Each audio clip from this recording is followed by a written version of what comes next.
nakasirika, alafu nenda kule nje. Lakini hata mimi sikuwa na lengo la kulenga wewe ole wako. Hata ungeingia kanisa nyingine, sijui kama utafanikiwa. Kwa sababu hata ile kanisa pia utasemwa labda. Kwa sababu wewe katika akili yako ulizoea kila kitu kinasemwa pale, wanakusema wewe. Hakuna siku, yani wewe umekaaje mkosaje mpaka kila neno linasemeka wewe wanakugonga wewe. Basi inaonekana hauko sawa.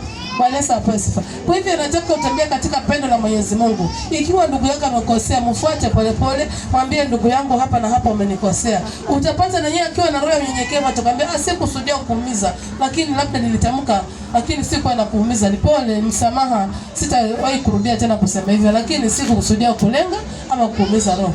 Lakini kuliko tubebane, tushikane wawili tuzungumze juu ya yule.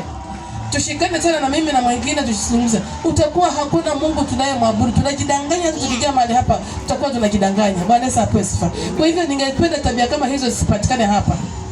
Tusifanye tabia kama hizo zipatikane. Usichukie mwenzako mahali hapa yuko. Kama unajua amekukosea, mfuate taratibu kwa upande wa Kristo. Mwambie dadangu iko hivi na hivi, sijapenda.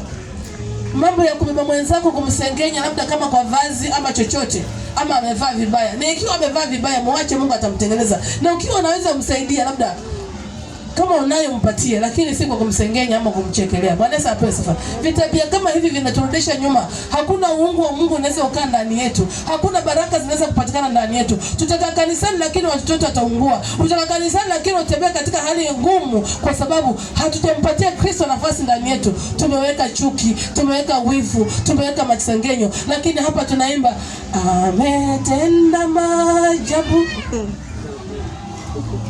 Tunajidanganya. Kuwa transparent kama glass. Ile maji iko ndani ionekane ni maji safi, inaweza kunywewa. Bwana Yesu apewe sifa.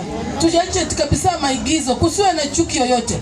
Na wakati hata umeona mwenzako anapitia kipindi kigumu, kama hauwezi kumsaidia, nyamaza. Usimchekele. Ukiona mwenzako ana hali yake, kama huwezi kumsaidia, kumwombea, waachana na yeye. Sitaki mambo ya uchochezi, sitaki mambo ya fitina, sitaki mambo ya chuki. Tukiwa kanisani tutakufa. Kiburi, unaona kuwa nafaa kuliko mwingine. Unaona unajua kuimba kuliko mwingine. Unajiona yani unafanya kazi ya Mungu na experience. Mpaka mwisho unajisahau katika hali ya maombi kwa sababu ulizoea kutumika.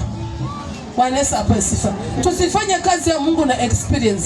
Mimi ni kitu kama mdudu chini ya jua. Pasipokuwa Mwenyezi Mungu hakuna kitu kinaweza fanyika mahali hapa. Kila siku jishushe miguuni pa Mwenyezi Mungu. Ukimwambia Kristo nitengeneze, ukanifinyanzi, ukanifanye chombo kwa ajili ya